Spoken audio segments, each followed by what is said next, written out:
الذين قال لهم الناس إن الناس قد جمعوا لكم فاخشوهم فزادهم إيمانا وقالوا حسبنا الله ونعم الوكيل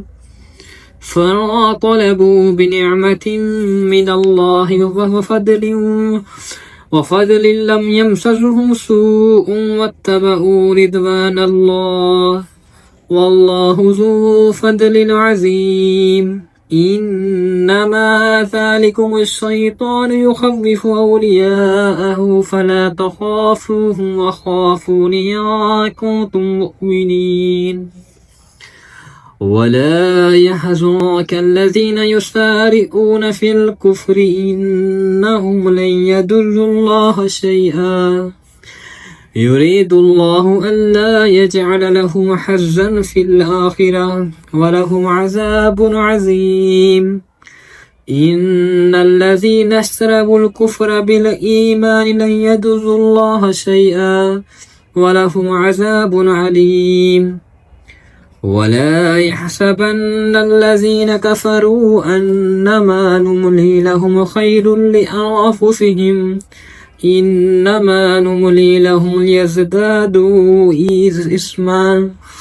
ليزدادوا إثما ولهم عذاب مهين ما كان الله ليذر المؤمنين على ما أنتم عليه حتى يميز الخبيث من الطيب وما كان الله ليطلعكم على الغيب ولكن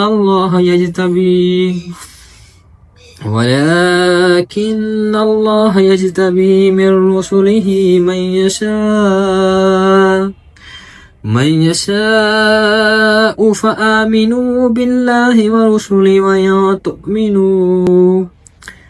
فآمنوا بالله ورسله وإن تؤمنوا وتتقوا فلكم أجر عظيم ولا يحسبن الذين يبخلون بما آتاهم الله من فضله هو خيرا لهم بل هو شر لهم سيطوقون ما بخلوا به يوم القيامة ولله ميراث السماوات والأرض والله بما تعملون خبير